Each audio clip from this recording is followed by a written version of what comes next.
Good evening and welcome to tonight's presentation. My name is Mike Noreen and I am the City Forester and the Conservation Efficiency Coordinator for the city.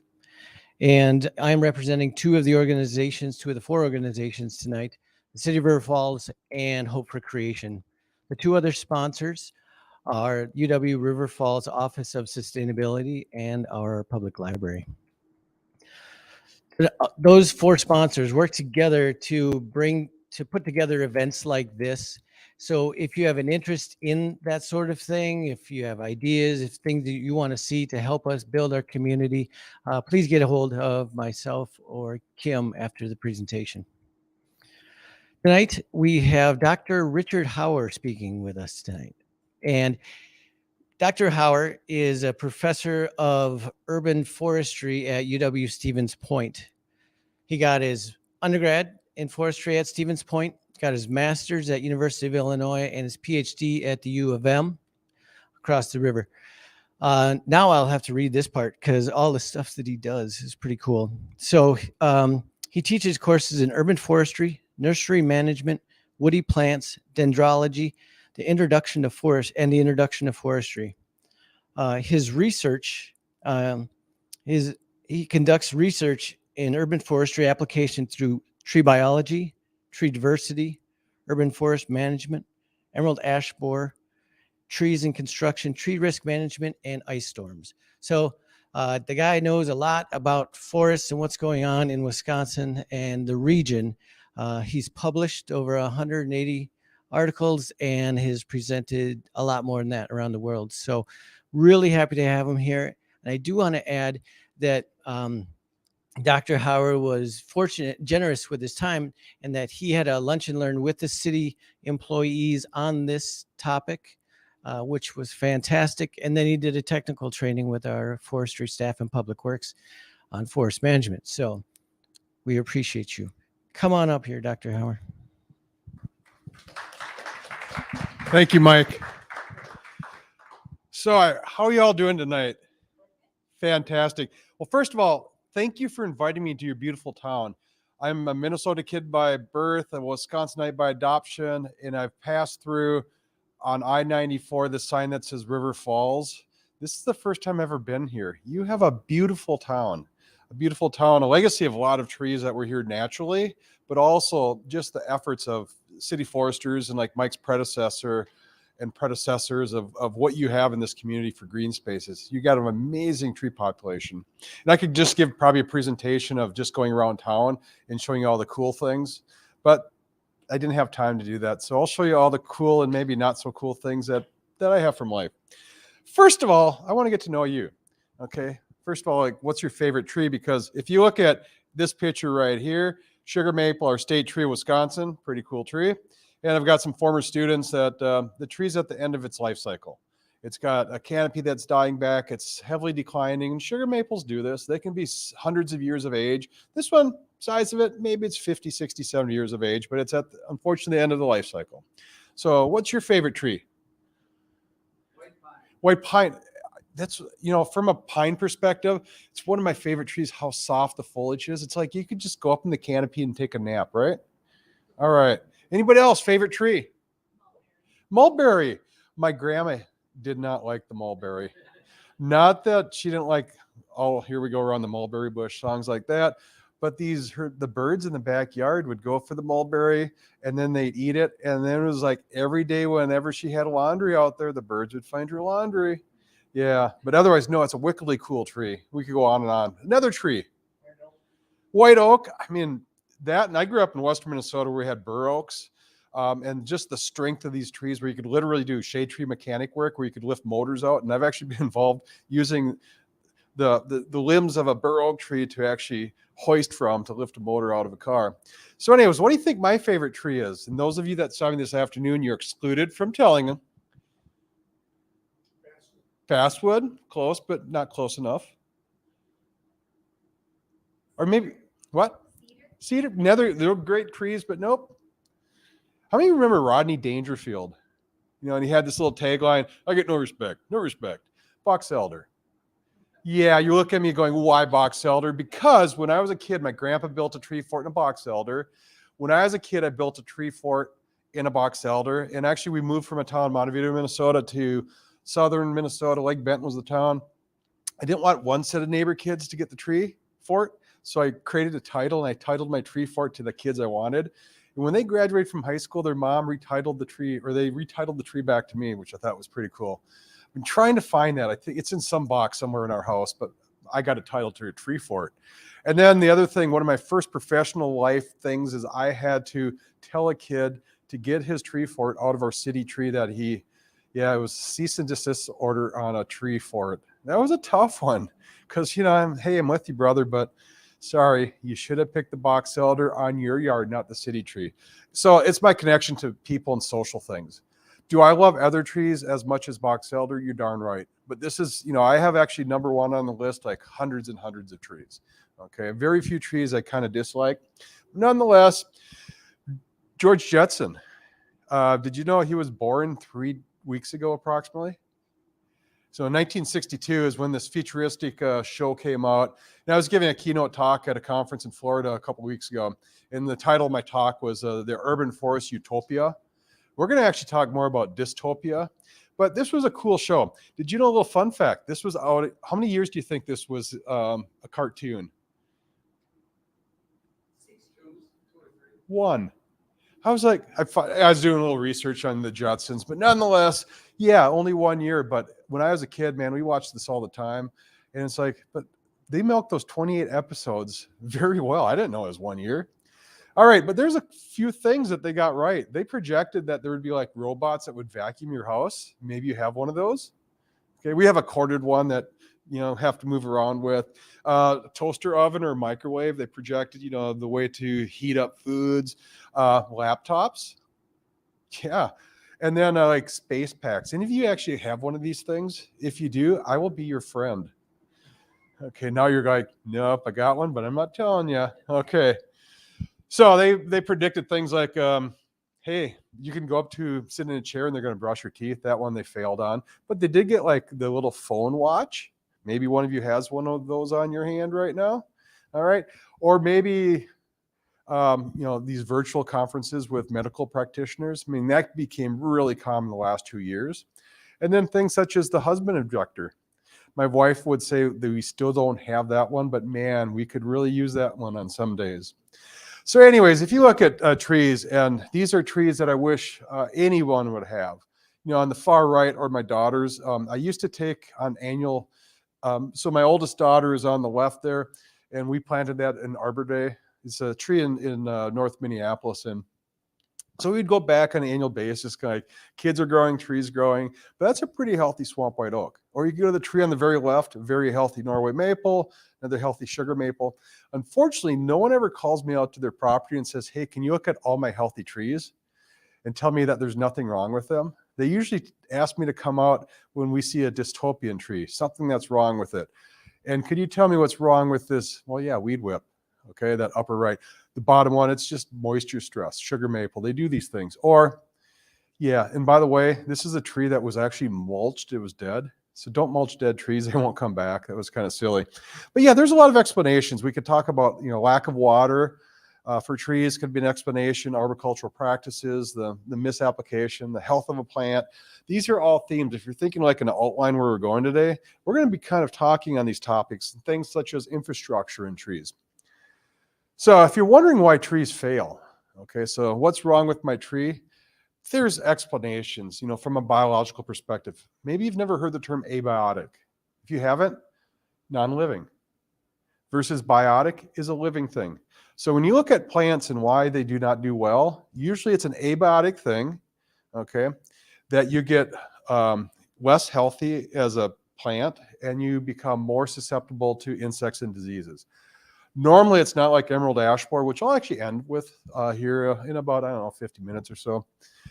That normally it's not an insect or disease kills a healthy plant.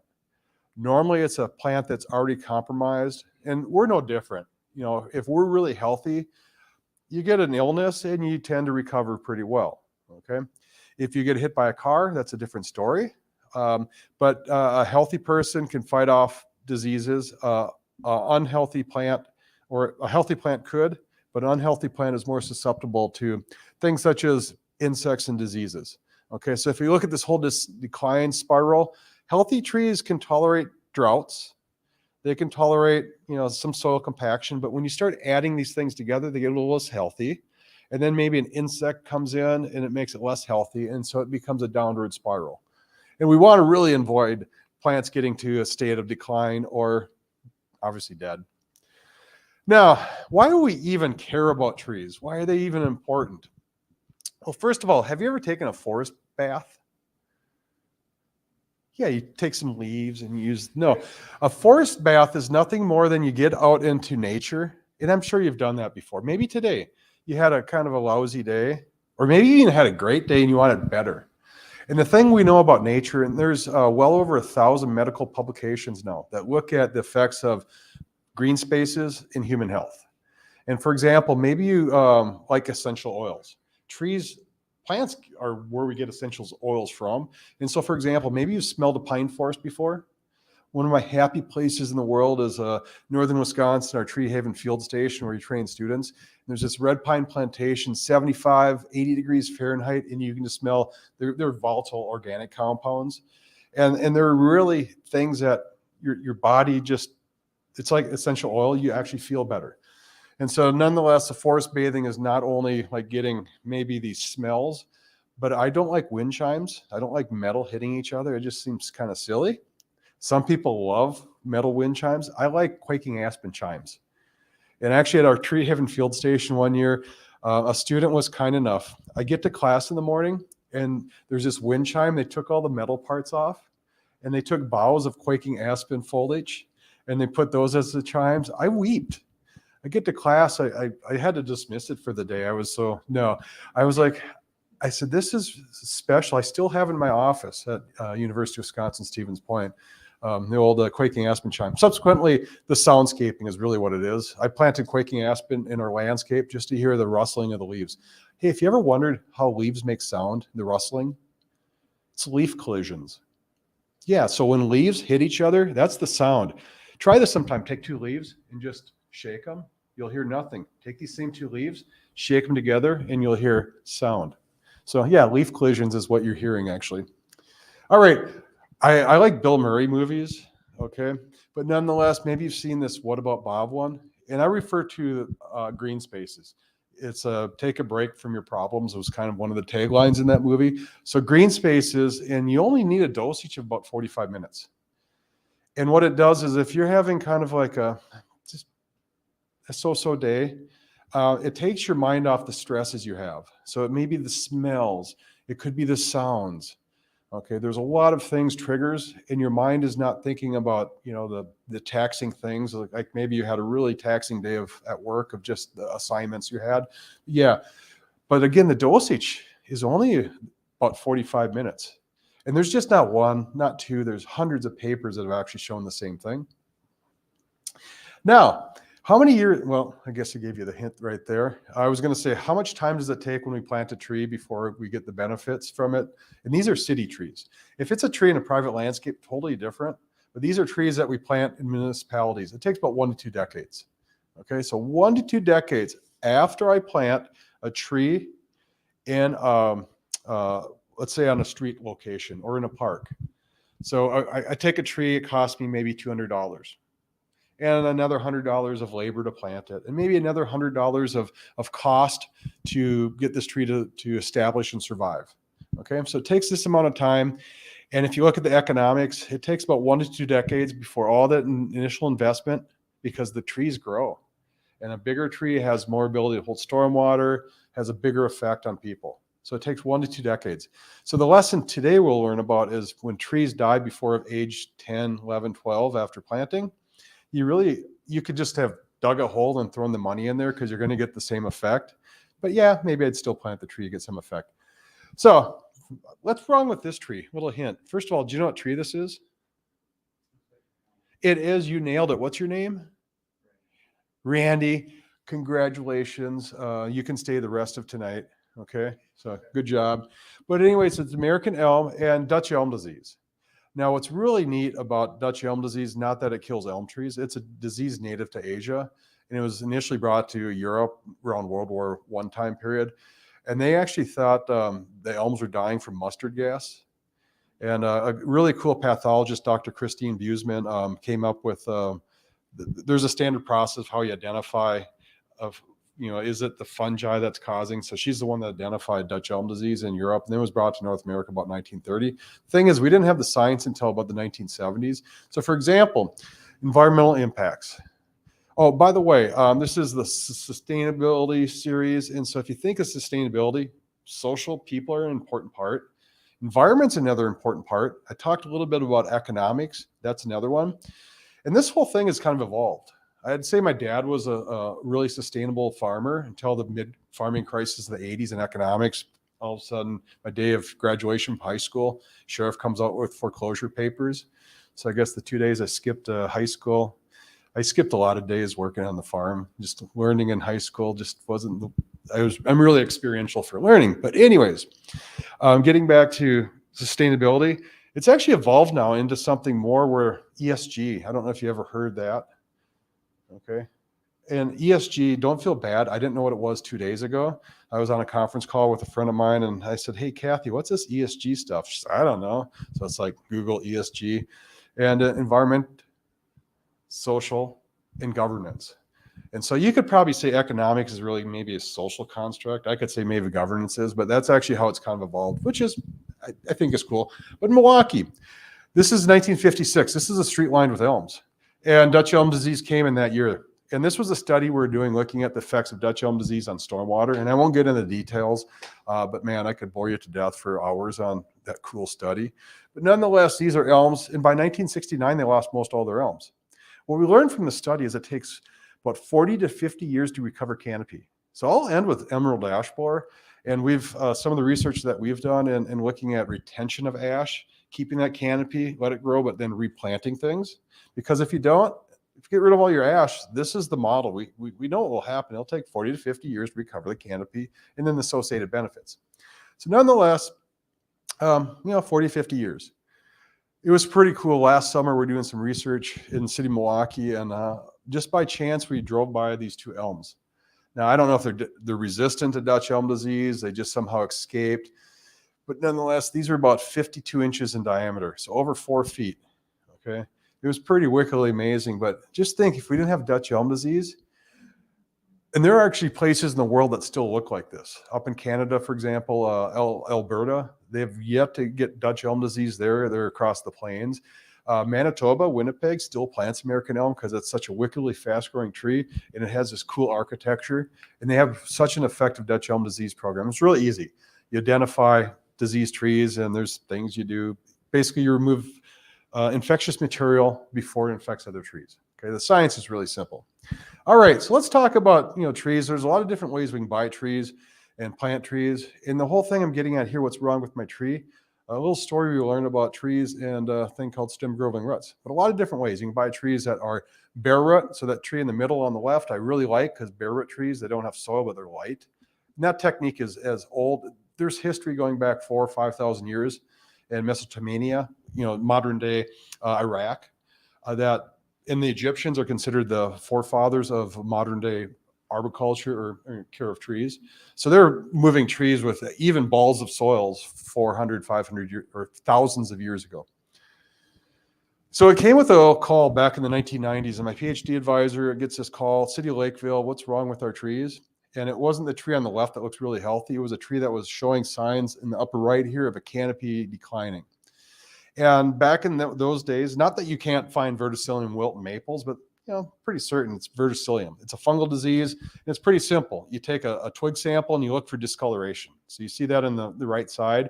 Really simple in the field to kind of diagnose maybe verticillium. So as Mike was showing me his burning bush today, he's like, what's killing it? And my first response was, I think it's verticillium, because that disease, it's natural soil borne. It's native disease. There's verticilliums, other ones in the world. But nonetheless, with maples, that would be a highly likely suspect. Although, found no staining. Actually, all the samples we looked at were clear. We even sent samples to the University of Minnesota Diagnostic Lab. And we knew they were going to come back negative. Yep. Thanks for the $200 of samples. They're all negative. Okay. Culture, no fungus. However, when they called us out, again, not because of the healthy tree, but more so because of the tree in the right or in the middle, showing something's just not right. Okay. What's wrong with my tree? We had a shovel, dug down. We observed roots wrapping around the stem. Okay. And I'll tell you a little bit about this mystery. Again, I could go hours and hours on stem growing roots. And I'm actually kind of proud of that term because Gary and I coined it. It was March 13th at 10:13 in the morning, something like that. And we needed a stinking title for a publication. And he had something like, he wanted girdling root syndrome. And I saw the movie, The China Syndrome. And I thought it was kind of, I didn't like it. So I'm like, I wanted no syndrome in my title of a publication. And I came up with one. He's like, nah, if you don't like syndrome, I don't like yours.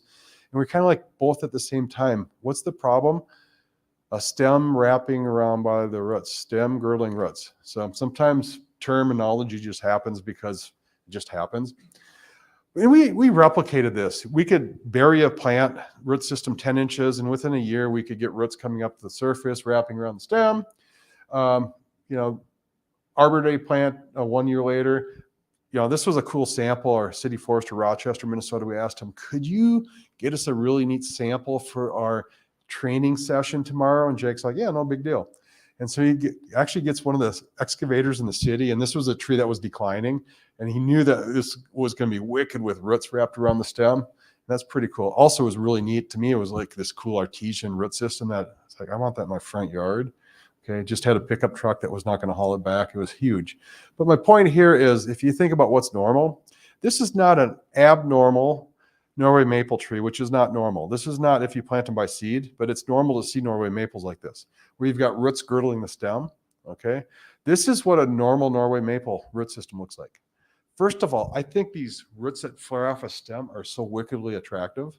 Okay. I don't like stems that go into the ground like a telephone pole. That's just boring. I like where you got this wide stance. Okay.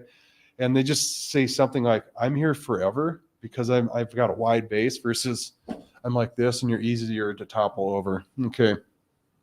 So moving on here, stems graft to stems, roots graft to roots. Maybe you've heard of like oak wilt, and that can transfer from one tree to the next to roots that if they touch each other, they can fuse together. Same thing. Maybe you've seen a tree where one branch grew into the another part of the tree. Have you ever seen these before? It's pretty neat.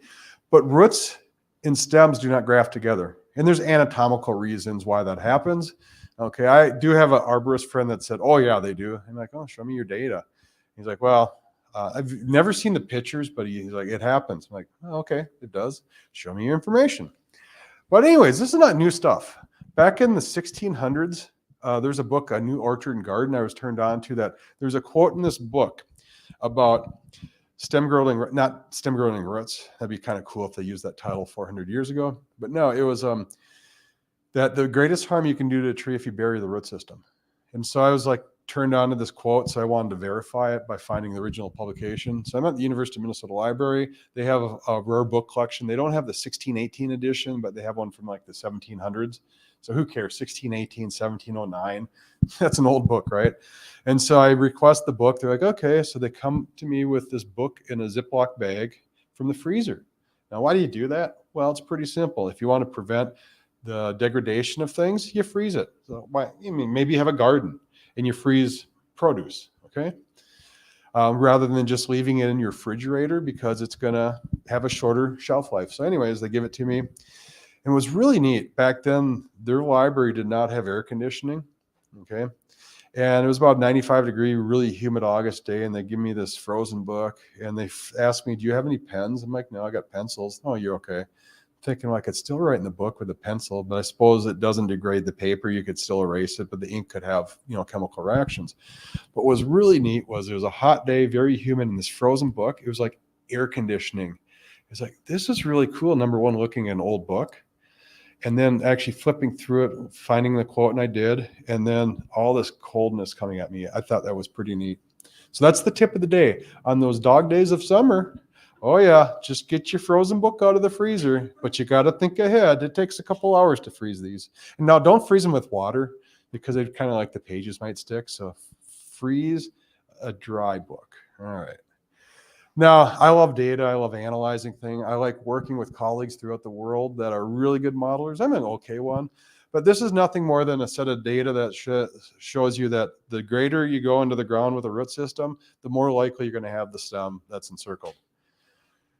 Boy, there's like 850 some, maybe 900 trees in this graph here. It takes a lot of time. It can take hours for one tree.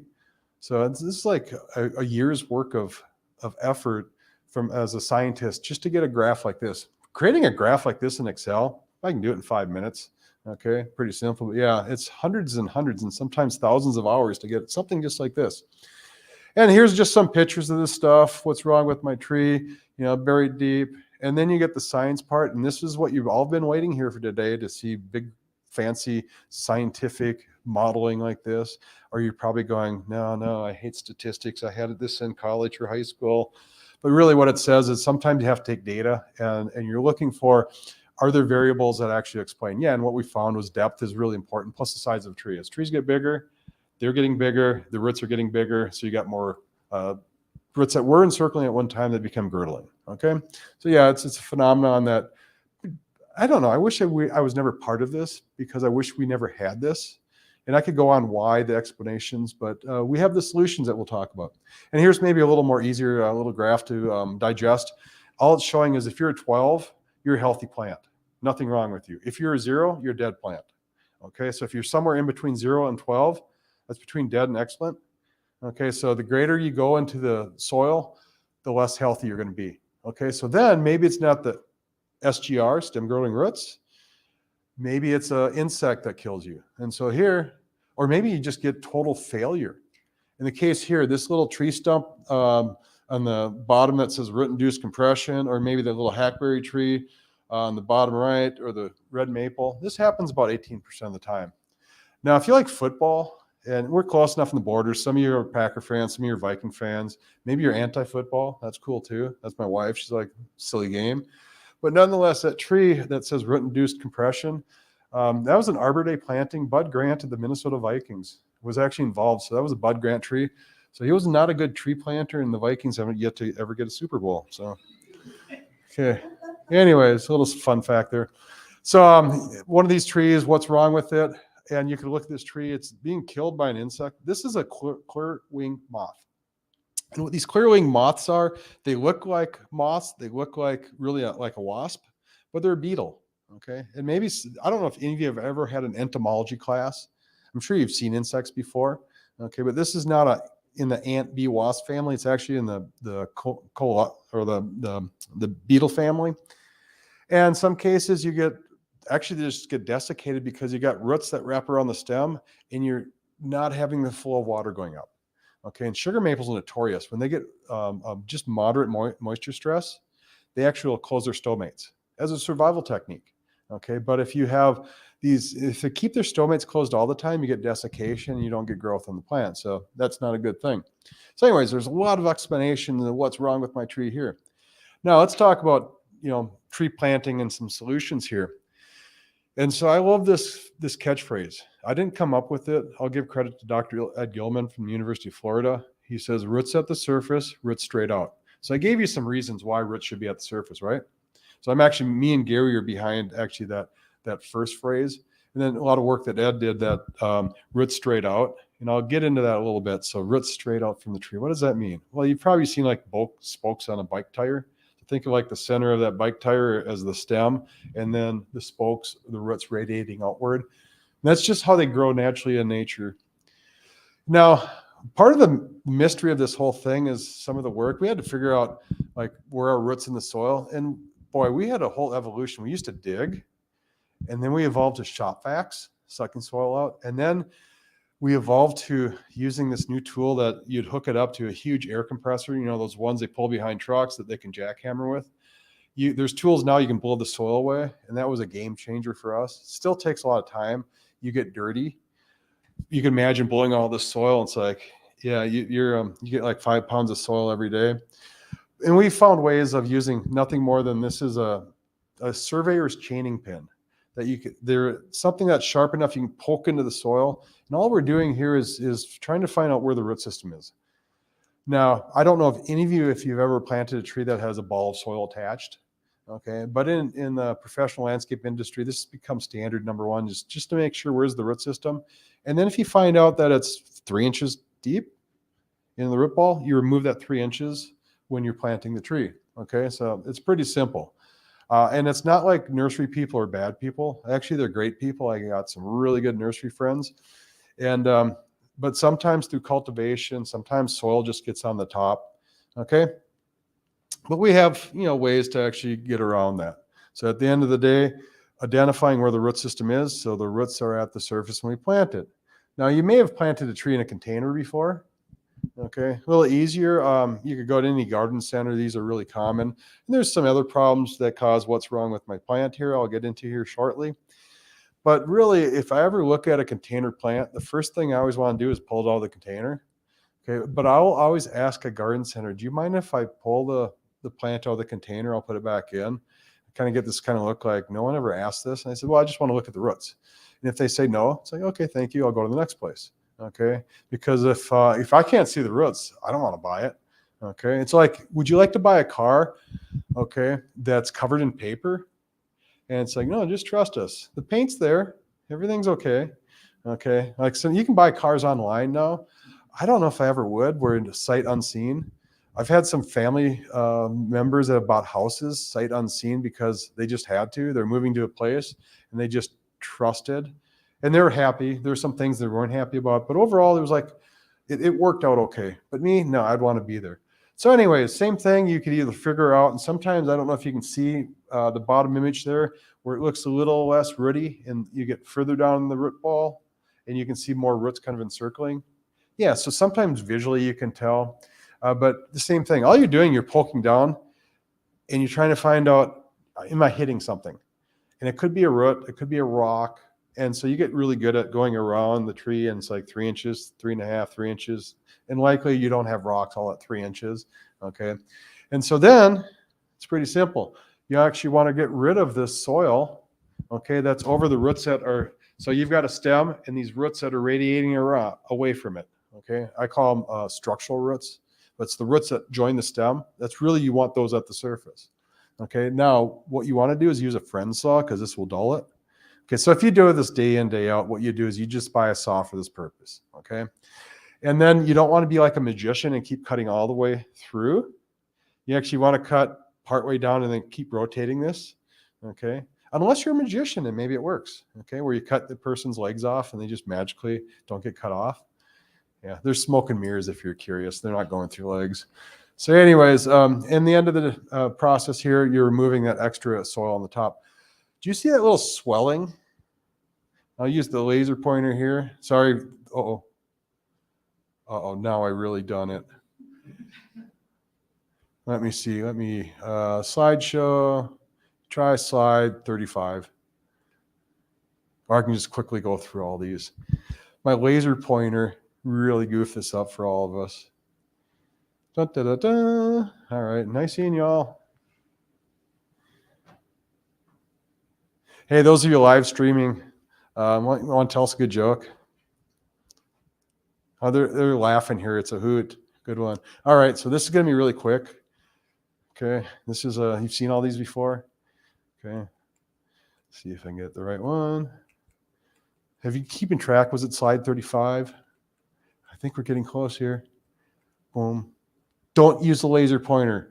So you see that little swelling on that trunk? Yeah, that's actually a graft union. That's a normal thing. And so what they do is many plants, they'll graft the top part, which is they call the scion wood, to the bottom part they call the rootstock. And they genetically can have different growth rates. So this is really normal. There are a few cases that the tissue is incompatible. And you find this out like 30 years later, all of a sudden this tree just fails. It's usually not 30, it's usually like 10 years later, where all of a sudden this union wasn't really good and the top part just falls off the bottom part. We call that graft incompatibility. That doesn't happen commonly, but it's really cool when it does and someone gives you a sample because they look awesome. And you might have a root that's wrapping on a stem, get rid of it. But here's the other cool thing, is actually a modern technique. What I was trained at, if you have a container plant, you take like a utility knife and you go score it on 4 sides. They called it, and they also, at the bottom, they call it maybe butterflying. It doesn't work. Okay, if you want to do it, feel free. When you cut a root though, it regenerates going away from that root. So if you got roots circling the container, this thing called boxing or shaving, what you're literally doing is you're cutting away all those roots that are circling, and the roots now that are left are coming away from the tree. So when roots regenerate off a tree root, they'll go away. And this is the neat thing about trees, is if they did not regenerate roots, kind of like Groot, maybe, I don't know if you know who Groot is. Oh yeah, Guardians of the Galaxy. My kids turned me on to Marvel movies, but Groot, who doesn't like Groot? If you don't like Groot, I was actually telling a Groot story in one of our intro classes this past spring. And I was getting like this negative response from a few students, like, you don't like Groot? They shook their head like, no. I'm saying, okay. But okay, hey, that happens. Okay, something about Groot they just did not like. But anyways, basically what you're doing is regeneration of tissue off the cut end. And usually roots that are about the size of your pinky, thumb, they regenerate really well. If it's a big root, they probably don't. Okay. So Mike has a really cool gravel bed system he was showing me. One of the most economical ways to, plus you have light plants. So it's nothing more than you're taking these bare root plants. Rather than putting them in a container, you put them in pea gravel. Works really good. You have a question back there? You cut off the circling root, yep. And it'll actually grow out away from the tree? Oh yeah, if you cut any root, regardless if it's circling away. So what you're doing is this boxing shaving, is you're getting rid of all those roots that are encircling back to an area where it's radiating away from the stem. Now, really excellent nurseries are doing this every time now they put plants, and they'll grow plants in small containers, and then they will pot them to a bigger container. Good nurseries are actually doing this at each production stage now. And they get really quick and efficient, because if you have roots wrapping around the center of the pot, and then you put in a bigger pot and the roots grow away from, you still have that big problem. Okay. All right. But bare root stuff is great because you can actually see the root system. You don't need those x-ray glasses with the root balls and stuff like that. All right, so let's look at like plants and their, things such as soil volume. Maybe you've seen trees in small areas of soil. And the thing here is you can get trees to last a couple decades in a small soil volume. But if you want trees to get wickedly big, and these are some trees in Charlotte, North Carolina, down by their convention center, and they're 2 feet in diameter. So how do you get trees that big versus trees right here? It's all about soil volume. Okay. And so back in the 1970s, they had a professor at the University of North Carolina State University that said it's all about soil volume. And Dr. Perry said, if you want a large tree, you need like 1,600 cubic feet. So, okay, we'll go 40 feet in this direction, 20 feet in this direction, and we'll have 2 feet of good soil. So if you do the math, 20 times 40 times 2 is 1,600. So this is this was just the specifications that Dr. Perry came up with. And you never know if stuff works until you try it, right? And so I did show you the living proof 50 years later that, yeah, those are true trees with this specification. And so this is like a planner, works with biologists, works with foresters, works with arborists to come up with a solution on what trees need. And so this is some real data that comes from England. It comes from Cornell University that shows the volume of soil and sizes of trees. Okay, now it's not a perfect line. If you'd have data points, there's a lot of data points and there's variability here. But if you take all the variability out and just show an average line, that's what you get. Okay, and some species can tolerate less soil volume than others. Now, what's this tree called? Bonsai. Yeah, you saw Karate Kid just like I did growing up. How old do you think this tree is? I'll take 4 contestants here. Price is right. Those live streaming, you can also shout out answers. I won't hear it. 200. 5 years? Okay, we got 5, we got 200. 2 more contestants. Showcase. 75. This is part of the price is right. You either go 1 year or 201. So if you go 201, you'd win. It's actually 1737 it was planted. Yeah. So you can get things to live long periods of time, but this little bonsai will never get to be a big tree. Why? Small soil volume.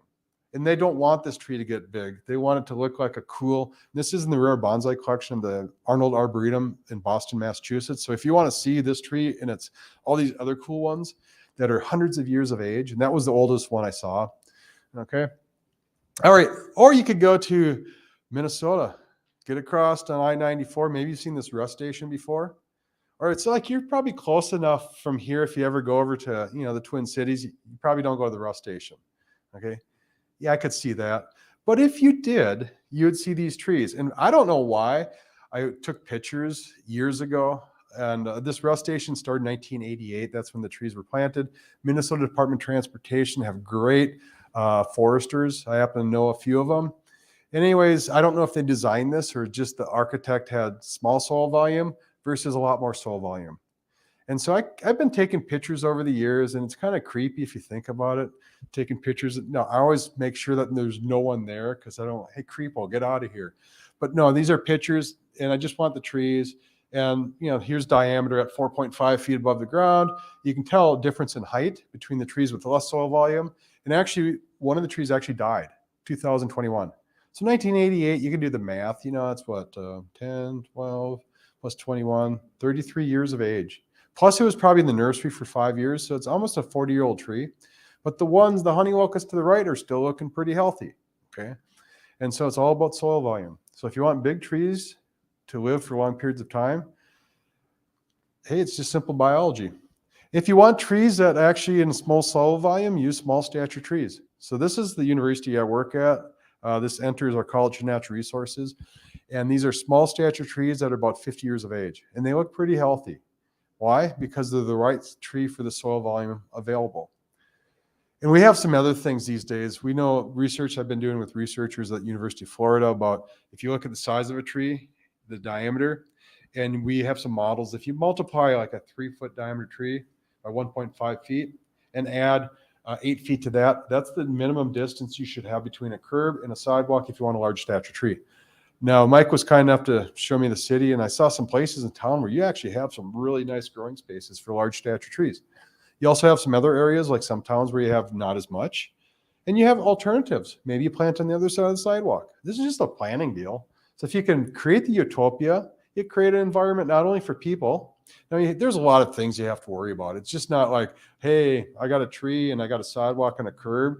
Oh, no, you got American Disabilities Act, which is wonderful. You have to work for. There's federal, state, and maybe municipal, maybe county regulations. It becomes quite a challenge of where the utility is going to go. I mean, it's a whole suite of stuff in these little areas. Now, killing trees since 1972. Actually, the Weed Whip came out in 1972. Pruning was the company. They have kind of so-so equipment these days. Some have said, making no judgment on that stuff. But when the Weed Whip came out by the Pruning, there was some pretty good equipment back in the 1970s. And they said, don't worry, it won't damage trees. Yeah, well, we have data that shows, yeah, if you take a Weed Whip, just try, if you don't believe it, just take it and hit your leg with it. Oh, I've done that before. Ouch. My PhD advisor was actually at a conference when this thing came out. He was at the booth. They're like, this stuff is great. So he had to try it. He hit his blue jeans and it tattered him. He's like, I think this is going to damage tree bark because my leg hurts. All right. So mulching trees is really important. All right. Don't do this. Volcano mulching. I don't know what looks better, this, okay, or the bottom right. What do you like? Do you like the upper right or the bottom? It's like an eye exam. A, before, I'm not going to hit the laser, or after, bottom. Yeah, well, if you said before, I've got corrective lenses for you if you want to get you. But no, I think that the tree down below that has these roots radiating away just look really much, I'll say, cooler. Okay, but we do know those images in the middle, and we call it volcano mulching, that if you do that, tree roots will wrap into it. This is commonly done. I don't know. What looks better, mulch against the stem or the bottom right? I would say the bottom right, but I can tell you that it's not uncommon. I didn't see any in your county or the county to the north of you, because I think, what county am I in right now? Right now you're in St. Croix. St. Croix. So I have to go south, get into the other county? Pierce? Yeah, cool. I'll do that later tonight on my way to Des Moines. All right. But anyways, what's really neat is we've got these standards, and I'm part of an industry standard. That bottom left image says how you should plant things. And it's really, this stuff is becoming less common. And I hope 20 years from now, it's like SGRs. What are those? Because it's not an issue. The tree in the upper left, it's a prison guard from New York State. During the week, he's a prison guard. During the weekends, he's a nursery grower. And he knew right away from day one, he just wanted to grow trees and he knew nothing about it. So he consulted with a person who's a friend of mine and said, hey, how should I grow trees? He goes, roots at the surface. He's like, okay, because he knew no other way. And so you can get trees at the surface, and he's not the only one. These used to be this way 50 years ago, before the tree spades were invented. They dig trees by hand with balls of soil, and then they'd remove the upper part because the soil is what you grow trees with. But when the mechanical harvesters came out, it was like, is it really needed? Well, we found out 30 years later that, yeah, actually removing the soil is important. So a couple inches of mulch is all you really need. Keep it away from the stem. All right. Now, what's wrong with my tree here? Do you see this like serpentine gallery? And do you see these openings on the left image? They're insects that are causing this. And these are trees that have been planted. And there's a term called sun scald. And it's not the sun that has actually caused the damage here. It's actually insects. But if you have trees that are planted and you don't water them, they become susceptible to insects and diseases. Okay, so how do you prevent sun scald or insect colonization? Water trees. Okay, and it's as simple as that. And we normally get this on the southwest side of a tree. Why? Because on the southwest side of the tree, that's the hottest time of the day. And it's really tissue desiccation from that side of the stem. All right, and we can get trees that actually grow multiple liters if you water stress them. You know, the biology on that, buds have growth regulators that will suppress lateral branches. And if you then water desiccate a plant, you're not going to get the growth regulator suppressing these lateral branches, and you'll get these multiple branches, which is a problem we'll talk about here. And actually, if you want to understand to date, trees speak to you, by the way. And you can look at this bottom thing called a leaf scar. And if you look at a leaf scar and you look at the next one, that's the growth rate in a year. And so after I plant a tree, after it's been harvested, they're going to slow growth above ground to regenerate roots. And then this tree took 2 years to recover. In our part of the world, I know that's a 2-inch caliper tree. It takes about 1 year to recover for each caliper inch. Why is that important? Because it comes to actually watering a plant. I love science. And I when I was a kid, just learning college stuff like science and horticulture, and I'd come home telling my dad all this cool stuff I'm learning. It's like, hey, Dad, did you know if you water plants, they grow better? He was a farmer. He goes, son, why are we sending you to college? I could have told you that. But sometimes you do science. Why? To figure out what is the reduction of growth rate. In this case, roots. But even more important, the study showed that if you don't water plants, they die. Okay? They die at a higher rate. And then if you replant the trees that died, that costs money. So actually, and it costs money to pay people to water trees. But if you consider the cost of saving, preventing mortality versus the mortality, you're better off. That's all this data says here. And these cool watering prescription. And if you want something like this, you could Google me, Hauer UWSP, and I'll give this to you. Or you could go to the University of Florida and watering prescription. You'd get this. Basically what it says, you need to water plants for best survivability daily when they're first planted. And it's not a lot of water. It's about 1 gallon per inch of diameter of tree. So not a lot of water, but the frequency is really important. Okay. If you want to maintain just kind of like the tree to survive, maybe do it 2-3 times a week. If you want to have a higher odds of trees dying, don't water them. Okay. So you have all these options available. And I'm not telling you what to do. That's the cool thing of life. You can do whatever you want. Okay. But we do know some, and you can get lucky sometimes. It can just rain every day, every day, every day. And so you're getting the nice horticultural bathing without doing it yourself. Or you could plant small stuff. I used to have a neighbor when I lived in Brooklyn Center, Minnesota. They would do my snow removal because they had a 4-wheeler with a blade. And it was like a kid in a candy store. They just enjoyed doing that. And I do their tree work and plant trees for them. And so this winter of 1997, 98, I had all my snow removed. Anything that, here's the other tip in life. I'd be out there pushing with a shovel, just acting like this is killing me. And Joe would like, oh, okay, I better get back over there. I mean, a veneer of like this, I just kind of like, oh, my back. And Joe would, okay, I'm embellishing the story. But anyways, this winter I planted this little sugar maple that was volunteering in my yard. And it took us maybe a month to establish this thing.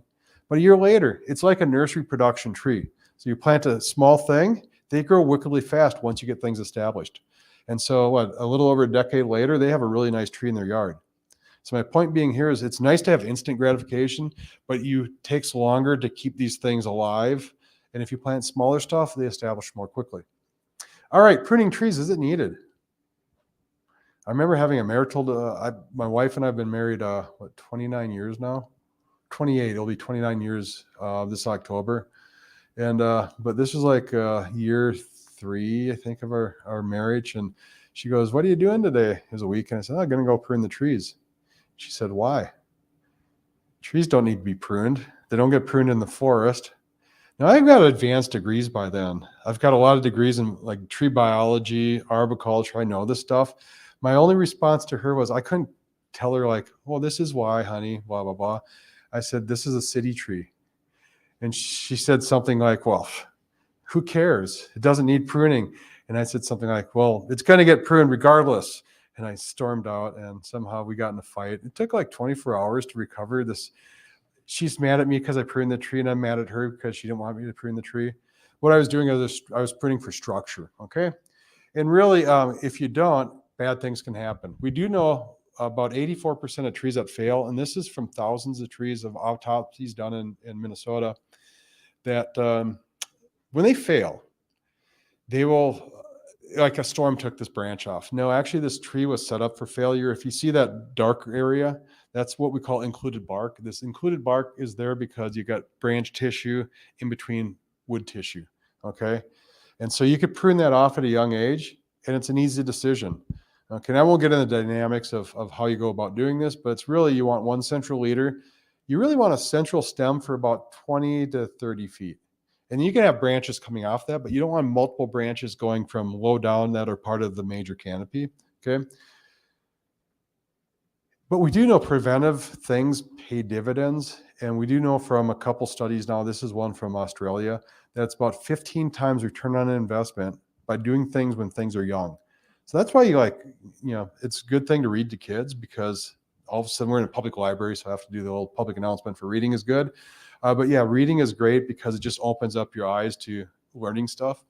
And that, not that if you didn't get read to as a kid that you're going to be a bad person, but my point here is I'm not quite sure what my point is. Reading's good. 15x here, we'll move on. All right, because if you don't prune, trees will just keep growing. And so which one are you going to remove, right or left? I don't know, but you got a big part of that canopy removed, okay? Which one? Middle, right, left? 2 of the 3? Yeah, basal prune. There you go. Good answer. Cut her down, start over. There was a city forester, Wausau, Wisconsin. When he started, he asked his mentor advisor from college, Blaine goes, hey, Dr. Miller, all my trees look like this in Wausau. What should I do? Bob said, find a new job. Because it's a challenge. You're not going to cut all the trees down, but I'm with you that it might be the best thing, because normally it will happen, just like that storm damage when I showed you. An ice storm damaged this hackberry. What's wrong with my tree? At a young age, it would have been better to prune it. They'll get splits. So what do you do in a case like this? Well, easy, duct tape. Okay, it works. Yeah, just saying. No, there's actually industry standards that have nothing about duct tape of repairing cracks. However, if you have any duct tape at home, go and look at it tonight. You may see on the back that says like 700 mph. I'm not kidding you. The mph stands for miles per hour. And actually, they do use this in aircraft, that it's like a door. It's like, let's just use some duct tape to make sure it doesn't open up. I've been told this. I've never been in a plane that has duct tape on it. Okay. Years ago, I flew ValueJet. They crashed in the Everglades of spring of '96, I think it was. It was a company I worked for. Some reason we flew ValueJet in January, and I could tell you a lot of interesting stories, but they did have duct tape holding harnesses. We did have a motor explode on landing in Nashville. And I thought we were goners that day. And this thing is on an iced runway, just kind of going like this. And the pilot somehow kept us, got us to the terminal. Good choice that day. We're going to the terminal. Okay. But it was like the movie Airplane. It was the meet and greet. It's like, what's your name? Joe? My first kid. I don't care. Whatever gender. It's going to be Joe. Okay. Just my job to get you safely from point A to point B. But this pile of, we thought it was sweat, I'm sure it was, of just below this person, that just this person was like sweating it for this landing into Nashville, and then the motor blows. All right. So if you don't know anything how to prune a tree, prune it to the branch collar. And you can't always see this on every branch, but when trunk tissue goes around branch tissue, you'll get this thing that kind of looks like a swelling. You prune right up to that. That's the branch collar, not into it, and don't leave a stub. That's the best thing you can do. All right. And we have a thing, and because there's a natural defense compound mechanism in there, that's just important. And we got what's called a 3-step method. You first do an undercut, and then you do the cut outside of that, cutting all the way down. And what happens is you'll get kind of a fracturing going to that number 2. And then if everything works well, you cut off that third cut right to the branch collar, because you want to avoid tears. And if you might get tears if you get a tear. I like the English language, and I work with Chinese students at times, and they're like, it drives you crazy. It's like, is this a tear or is this a tear? And well, in this situation, it's a tear, but you may have a tear if you get a tear. This doesn't make sense. Okay, I'll be quiet. All right. And then if they seal circular like this, that's, you've done a good pruning job. All right.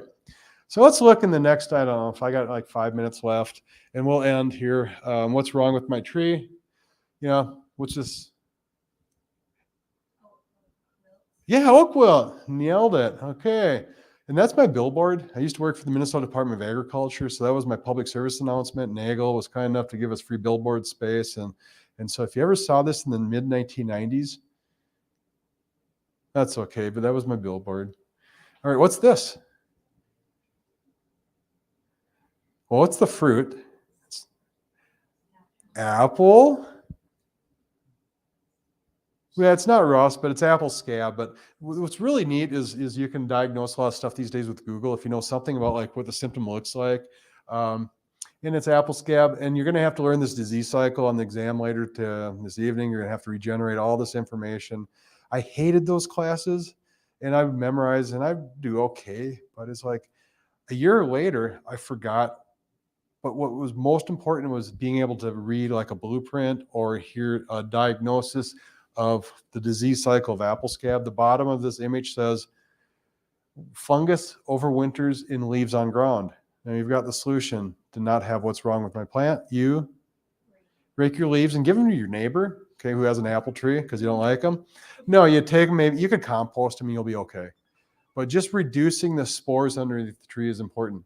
What caused this? I was with the street department earlier today. They nailed it. It kind of does. But hint, I was with the street department earlier today, and they said salt. Yeah, this is just salt damage. Truckospredis is the scientific name for this. What caused this? This is going to happen in about a month from now. Yeah, well, it's not that bad. Winter usually is like November. But yeah, we're going to get autumn first. We'll get that also. This is a normal thing. This is just normal seasonal needle drop. Yeah, and this is a white pine I have on the right. And so whoever said white pine, you'll be seeing this. They shed second-year needles. If you see first-year needles being shed, and on white pines, it's really easy. You'll see this candle, and then you'll have a whirl of branches at that location. So above that, you're going to have green foliage. Below that, you're going to have needles shedding. This is natural. They're not for evergreen, okay? They're evergreens, but not for evergreens. So we do know with pines, they hold their needles 2 to 4 years, depending on the species. Spruces hold them for about 7. Okay. The world record holder of needles, there's a bristlecone pine that lives in high elevations. They've had reported needles being held for over 40 years. Literature says 43 years. What caused this? This was winter desiccation. I think someone said that. And you can predict the snow line. The tree on the right there, actually below that was protected by snow, above that. And you've got a dry period. My tip here is actually, so these things don't desiccate in the wintertime, water your evergreens. Super important, okay? And if you got big evergreens, that can be a challenge. Or just hope that you get a lot of rain this autumn so they go into winter hydrated. And sometimes you put little parka coats to prevent them from desiccating from winds and things like that. Okay, what caused this? There are piles of soil. Bulldozer Bob. There was a person on the University of Minnesota campus that we kind of named, just would beat the heck out of trees with their construction activities, so don't do that. All right, normal or not? Normal, yeah, seasonal needle drop, you nailed it. Frost cracks, these things happen sometimes. And it's kind of cool. An earlier wound usually sets trees up to cracking. In the case here, see that center core? That could have been caused by not watering a plant desiccated. So anyways, long story here, frost cracking. Some trees will get it. It's usually a previous wound that causes it. And some trees will crack. They'll open up in the wintertime. They'll seal in the summertime. They'll reopen in the wintertime. Lindens are notorious for that. What caused this? Oh, voles and mice and rabbits. And it's pretty simple. These things happen, but rabbit damage tends to be clean cuts. Where voles, they tend to be under the snow line, and they tend to be, you can see the teeth marks, okay? Not that it really matters. My tree's been girdled by something, but if you want to figure out who the varmint is, was it a vole or was it a rabbit? You can get evidence of what the cuts actually look like. All right. Deer damage, these things happen. Okay. Sometimes they like to make trees look like mushrooms. But yeah, these things happen. All right. On the home stretch here, I'm going to tie this in with emerald ash borer, and then we'll open it up for questions. So bronze birch borer. This is a native insect. It's related to emerald ash borer, which is from Asia, China, which was brought here in 1996. Well, that's what they think. It was probably 96 first brought here. Identified positively July 9th, 2003. Why do I know July 9th? It was my birthday. Okay, actually 2002, excuse me, but it was July 9th. So just saying July 9th if you want to remember me. Okay. All right. I've said this, I don't know how many thousands of people in the world, and no one's ever sent me a present. Maybe you're the different group here tonight. Just hoping. All right, but this is a native insect, and what happens when trees are stressed, this insect can actually gain a foothold in a tree. A healthy birch, so if you want a birch in a landscape, do not let it become desiccated during a dry period. Otherwise, this insect can become opportunistic.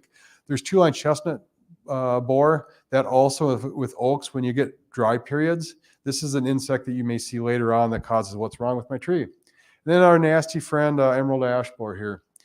And you have it in your town. I don't know if you knew that. I know some of you actually do know that already.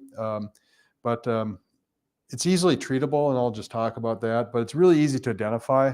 And last night, I'm driving down. The ash looks kind of thinning in the canopy. The fissure gallery, I like to identify things at like high rates of speed, like 55, 60. My wife's like, keep your eyes on the road. And I'm like, at least I'm not texting and driving. And she's still, okay. Obviously drive safe, but the serpentine gallery in the middle image or the D-shaped exit hole, these are all evidence of emerald ash borer. By the way, if there's bronze birch borer, also D-shaped exit hole. Okay. So all these insects that are in this group, it's a genus called Agrilis. They're flat-headed borer, or they've got a head that's curved. And so when they chew their way out of the plant, when they're adults, they leave what their body looks like. All right, so this is my retirement study. I call it canopy retention replacement. So we've got a study going on. It's in year 7 on our campus that I started. And we're planting trees, looking at their canopy growth and also the growth of canopy of trees that are, in this case, ash. And so the whole idea, rather than having that boom bust cycle like I showed you in Milwaukee, the idea here is if I can grow ash canopy, but I can also grow other canopy. If, let's say I've got 25% of the land area is covered by ash or tree canopy, and maybe 20 years from now, we say, yeah, we just can't treat ash anymore. And if we got rid of them all, would we be back at or above 25%? So rather than going boom bust, we're like growing the canopy with the idea that later on the ash, because of this problem, will be gone. And there's a lot of different ways to treat it. Unfortunately, it's pesticides. The pesticides are pretty benign, okay? And I don't want to be the next chapter in like a Rachel Carson book, Silent Spring. Don't want to be that person. So anyways, all I can tell you is I did my due prudence. It's like the chemicals we use to make sure that, if we don't use them, we know the ash are going to be gone. And so those are kind of the challenges you face.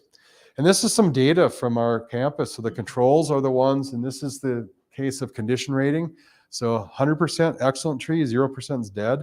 And so the trees that have not been treated, and this is not novel. There's many studies that have shown the same thing. And we tried different treatments, okay? And you can look at the canopy thinning. So rather than being a healthy tree, how unhealthy is it because there's fewer foliage there? Different way to present the same set of data. But really, what we're looking at is what I can say is emerald ash borer is really treatable. The other cool thing I'm proud of is me and a couple students shown economically, it's so inexpensive. It's so much less cheap. It's more favorable than cutting and replanting. Plus, if you just look at that, you're still money ahead. And when we did the work, it was a lot more expensive. It's a lot less expensive now, so it's even more favorable. And plus, you're retaining like holding stormwater, the VOCs that are given off, all these human health things. So our little urban forest utopia, I wish, we have just all healthy trees, but I showed you some examples of what's wrong with my tree. I thank you for staying vertical, and I'll turn it over to questions. So thanks very much. And I hope you're still online those in the live streaming. Okay. All right. Thanks. Question. I have a couple maples in my yard that are getting like the blackness on them. On the stem or on the foliage? No, on the bark. Yeah. On the branches. Yeah, it's a sooty mold. And so we saw that this today in Oh, I would tell them to get a power washer out there and power wash all your stems. My wife got me a power washer a few years ago for a Father's Day present. I don't know why, but she did. I was like, that's pretty cool. Didn't have anything to power wash, but I did have a birch tree that was looking it had some darkness on it. So I'm like, I'll try it out. So I did power wash, and I found out you have to be careful because you can blow bark off. But if you keep enough distance, you can clean the stems. Okay. But it's what it is. It's a mold, and all they're feeding off, it's a saprophyte off sugars. And so the maple itself, somehow sap is getting out, maybe a wound on the tree, or it could be from the foliage itself. There's sap sucking insects, and the excess sugar, they shunt out the back of their body. Okay. And if it falls on the stem, it's just a perfect media for sooty mold. That's what we call it. It doesn't hurt the tree at all, but it kind of is like, ooh, it's black stuff. Is this bad? No, it's not going to hurt the tree. Yeah. Well, and the bark is all kind of peeling off, and like pileated woodpeckers are hanging. Yeah, what I'm thinking is now that you said it's the pileated woodpeckers, they're probably painting it black at night. No, what it is they're they're causing wounds, and it's sap maybe coming out of those wounds. Yeah, but it could be sapping beetles. It could be just a wound that somehow created on the tree. It could be the pileated woodpeckers, as you mentioned. Yep. Yeah. There's an online question. Awesome. Is there a best season to prune? Oh boy, you get. That's the cool thing about this field. No one agrees, and everyone argues. Now, if you would have asked me this question 10 years ago, I'd say, well, avoid 2 time periods. And this excludes oaks, and that's a whole different story. Avoid when the foliage is first developing. Okay, so when 6 weeks thereafter, because there's a lot of energy taken to develop this foliage. Okay, young trees don't even worry about it. Okay, but old trees that are maybe have some health issues, don't take that foliage off. Prune during the dormant season. Okay, would be the suggestion. Another time we'd say avoid is kind of mid-October to mid-November, because that's a time when there's a lot of decay organism spores out there. Again, small trees, if you got small wounds, 4 inches or less, it really doesn't matter. Time of the year. And this is more recent way we look at trees. Oaks are a different story. And if you want to know when to avoid pruning oaks, go to the University of Minnesota, Google UMN oak wilt risk. And you'll get this website that will show it's a high risk time period, avoid wounding oaks. Okay, or it's a low risk time period if dormant season. So I can't give you an exact answer like avoid from March 12th through September 9th. But really young trees, small wounds are really resilient. It really, our whole philosophy on this has really changed. But bigger trees, if you can avoid those kind of time periods, you're probably better off. I tell you this, everyone agrees dormant season's good. Okay. And we just have a faith that it works. And there's some data that kind of also back it up that dormant season's okay. But there's also some data that says in the dormant season, you can maybe get some cracking, because in the growing season, and it's because of tissue drying out is what it's all about. All right. We got a question over here. Yes, I've got actually 2 things to consider for you. One is you showed one slide where the trees were on the other side of the sidewalk. That was Yep. And I noticed, and Mr. Noreen may be able to respond, but in River Falls, almost all trees that I see planted by the city are within 3 to 5 feet of the curb. Yep. And one of the problems that we have is that there's setback. Yep. And so you can't necessarily plant a tree wherever you want, but Oh, you're the city. You can do whatever you want. No, actually, it's private property, and what you could do is it's called a green easement. So if the best idea is planting on the other side of the sidewalk, but you have your public right of way goes to a certain location. Some towns it's the sidewalk is where it ends, and it varies on location in the community where the public right of way is. But if it's on private property, it's actually a legal document. It's called a green easement, where you have an agreement with the landowner that it's a public tree that you're planting on the private land, but the public will take care of it. That's called a green easement. So that's one way you can make that happen. But can the city dictate that they plant a tree on the private property? My advice, if you ask me, I would say don't do that. I would work with landowners and ask them. But if you're asking me, that's a sticky question. I'm not a lawyer, so Well, you should be, I mean, you should have had some experience with that. no, I have, and I would say the response would be is no. You're taking a private right. Excuse me. You're taking I'm waffling on that. You're taking someone's property without compensation from them. So no, there'd be a lot of court cases that say you can't do that without compensating them. But you could have an agreement that says we're going to do this, and the other party acts in it. So a green easement is the legal document. And the second part of my Yeah. question is that I will not speak for the city because I can't. But, you know, we have several thousand green ash and Yep. dead ash trees in the city. Yep. And they're basically, I think, pretty much destined to come down, and yet you just said 10 or 15 minutes ago that it's more cost efficient to treat them. And do you Yeah. feel that way? Well, I would say based on management of economics, the first thing I would always look at any tree, is there something wrong with that tree? Like it's a high risk for failure? It's a healthy Yeah. tree. If it's a healthy tree, if it's an unhealthy tree, I would not recommend treating. If it's a healthy tree, and I believe in River Falls, it's evolved of your management based as more information comes. The normal response of any community is emerald ash borers here. The trees are going to die, get rid of them. And that's normal. I've seen that many places. Milwaukee's an example of the opposite of that. From day one, the city forester, David Sevier, said, I'm not going to let the insect dictate management for me. I'm going to dictate my management against the insect. And by then we already had the science that said the treatments actually work. They're pretty effective. And so Milwaukee was one of these proving grounds. And so we're just using case studies of these other places and like work that we've done economically, but it's a normal reaction that they're going to die.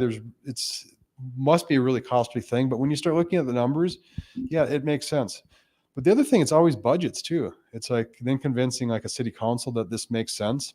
And I always like to tell people, if you want to have the lowest cost urban forest, get rid of all your trees. Because we do know that, and also get rid of public libraries, schools, roads, because the least expensive budgets is don't buy the thing, don't have it. But why do we have all this stuff? Because actually the benefits, so when you look at the benefits as part of the equation here, in this case, it's really favorable. If you ask me about elms and treating them against Dutch elm disease, the economics say, nope, does not make sense. We have sanitation though. We can look at diseased trees and make decisions. Should we remove it? And that's our management for that. But for ash right now, it's such a low cost. To give you an idea, a 20-inch diameter tree is probably $20 a year is your cost. And if you look at like, I have friends that are treating their ash in their yard and it's $200. the private, if they're using a private company, but if you're doing it in-house in a municipality with the labor cost and the chemical, that's what it comes down to. But if I hire someone private, it's going to be about 5 times that cost. But they're paying $200, but they do it every 2 years. So now it's down to 100. Yeah. And true. So on a private landscape, or if you hired a private company to do this work, it'd probably be more expensive, but in-house, it's relatively inexpensive. Yep. So I agree with what you say there. Did I answer your question? Where did I fail? So what am I not hitting? It's okay. Okay. I got to drive all the way down. I'm a big fan of the way River Falls either plants or treats their trees. Okay. As far as especially pruning. Okay. And they butcher them. Okay. And Mike will disagree with me, but Well, I think that's for another webinar. Okay. Be citizen and city forester. Yeah, but yeah, I can just from my perspective on the cost side, that. Um, any other questions? Yes. I have a youngish oak in my yard, and I've noticed that this summer, there's random spots of browning leaves. Is that the drought? And It could be. I have not watered, I should start watering. Yeah, and that's pretty normal desiccation of foliage. It's just a normal response to the plant of losing tissue that it can't supply with moisture. Yeah, in a healthy plant, they'll be okay next year.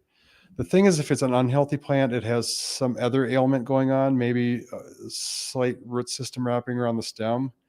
Yeah, that's a different story. That the moisture stress itself could be that extra thing that sets it down this decline spiral. So, yeah. Watering. Yeah, that would be, and it's really inexpensive. If you look at 1,000 gallons of water, what is it in River Falls? I heard $2. Yeah, and so it's for young trees. It's city of Minneapolis was trying to encourage people to water trees, and the residents are like, "This is going to cost me hundreds and hundreds of dollars." And they did the math; it was $3 to $5. And they said, if you want to help us keep small trees surviving, we'll take that off your water bill. And they're like, $5? That's like a cup of coffee at a coffee house. Don't worry about it. So yeah, it's relatively inexpensive versus the value of the tree. So excellent question. Yeah. Autumn blades, Yep. they've got lots of leaders. They do. That's normal. It's just the way that plant grows. And that's a cool plant. Dr. Murray Freeman in 1941 wrote a dissertation that says it's a tree that's a hybrid between red maple and silver maple. They have hybrid vigor. They grow wickedly fast to the point where if you to prune for structure, I'd recommend pruning them every year. But here's the part of the story. Sometimes trees go, I don't care what you say. If you don't prune me, I might be okay. And I've seen autumn blaze, even though they got a lot of leaders, they tend to be like, I've seen autumn blazes that had no pruning. I'm going, and I don't see much storm damage on them. Now, I'm not recommending not to prune an autumn blaze for structure. I'd recommend looking at on a regular basis. But Bottom, we probably put them in. yeah, Over 10 years ago, they were 2-inch. They're huge now. My wife won't let me grow them. okay. Just love the way they look. I'm just afraid eventually they're just going to snap off where the branches start because they're so thick. I mean, the trees are beautiful. Yeah, I would say in generally, what you'd not want is lowering the canopy, that becoming a major part of the canopy. But what I've seen some that on the autumn blazes, that even some of the lower ones don't necessarily become part of the major canopy. They become kind of mid part of canopy, and they become like each of these going upward. It looks like it's got to the point, there's no more leaders and everything is just kind of Yeah, going up now. yep. But they're a wickedly fast growing plant. We have some data that will show like 0.8 of an inch of diameter growth a year, which is about twice as fast as trees on average in landscapes. Do you have a lifespan of that tree? Autumn blaze? Yeah. Don't know. 70 years? I would say a tree like that, it may, depending on where you put it, it may outgrow a location. That if it's in a small planting area between a curb and a sidewalk, it just may be that lifespan is influenced because it's outgrowing its location. But let's say we don't have curbs and sidewalks as an issue. I would actually, you said 70 years. I wouldn't dispute that. I would say maybe 50 to 100 years would be the expected lifespan of that tree. Because it's not uncommon like silver maples. I look at them as being, when they get to be centurions, they start, they're a tree that is not a good responder to wounds. So they have decay that grows more easily in these trees than, let's say, a white oak. So that would be why I'm saying 70 years. Yeah, I would not dispute that at all. So you're just on the mark tonight with all your answers and questions. So any other questions? What is the lifespan of an ash tree? Oh, it depends. White ash, I'd say, can be several hundred years of age, but that's uncommon. Unfortunately, most trees in a forest die at a really young age of they germinate as a seed and they die. Very few. And then of those that do survive, they thin over time. And so when you start getting a mature forest on a per acre basis, you might have 100 stems, 100 trees. And so getting back to your question, if it's a green ash, I call them also a centurion plant. They get up to be about 100 years of age. And then how they respond to decay, they get a thing called a brown rot decay, which the tree doesn't sense the weakness of that decay, doesn't put on an additional strength of wood, and a branch will fall off. And so what happens is you start getting a 100-year-old ash tree, and just the natural decay process through wounds, whether it's pileated woodpecker or just natural wounding for whatever reason, a branch snaps in a windstorm, they start getting this brown rot. Tree doesn't respond to that by putting on extra strength, and boom, that falls. So I'd be more concerned if it's in an area where there's people of hitting property or people. If it's in a wooded area, I wouldn't worry about removing it from that perspective. All right. Any one last question? I got another question. Okay. Okay, country. I've got about 4 acres of old pasture wood. Okay. Would that benefit doing a light burn through the whole thing? Depends on the ecosystem. So if it's like an oak savanna, it could be very beneficial. It depends on what you want for plant material underneath. It would, if it's what's really neat here is I got to know a little bit about your forests. And so sugar maple is a component. You got black walnut. So I'd look at your soils to be kind of mesic. And it would depend probably where you're on the landscape here. There's some areas that you probably have sands that would be more prone to burning. So I can't give you any answers like would burning help. It would be more so of the type of environment you have, whether burning could be an important land management tool. Because certainly we've excluded fire from the landscape, for some perceived good reasons, and other reasons we know now that it's just a natural thing that by keeping out of the landscape, we've actually had some unintended consequences. So I didn't answer your question, did I? No. Besides it say it depends. It's got a lot of old oaks, Yes. and there's this sprinkling of other varieties. Okay. I know it was pastured 60 years ago. Sure. And now it's just got heavy leaf cover, and it's full of Buckthorn. Yeah, that's what I was going to say. A fire can be an important tool for buckthorn. And you probably in this area got maybe common buckthorn. And there's another one that's a glossy buckthorn, and that's more in wetter areas. But what you've described, I'm probably thinking you probably have common buckthorn. Yeah. And their berries are always black. I mean, they're always consistent. They may be kind of a greenish, become reddish, and then blackish. Where glossy buckthorn is indeterminate growing. So you'll get some berries that are black, some that are red, some that are green. And glossy buckthorn has a smooth edge to the leaf margin. Common buckthorn actually has edges to the leaf margin. So they're pretty easy to identify, the two different buckthorns that way. Is there a male and female buckthorn? Good question. I think they're a monoecious plant where you have both male and female flowers on the same one. Yeah. Don't quote me on that one, but I'm sticking to monoecious. I burned my phone a friend earlier here today. I was at the gravel beds at the university, and I called my Gary Johnson from the University of Minnesota, who is kind of the foremost expert in these things. I called Gary up and he answered. And I'm like, hey, Gary, I'm on Who Wants to Be a Millionaire. Phone a friend right now. Get an answer. So I blew that one earlier today. I don't have it. So I just have to go with it.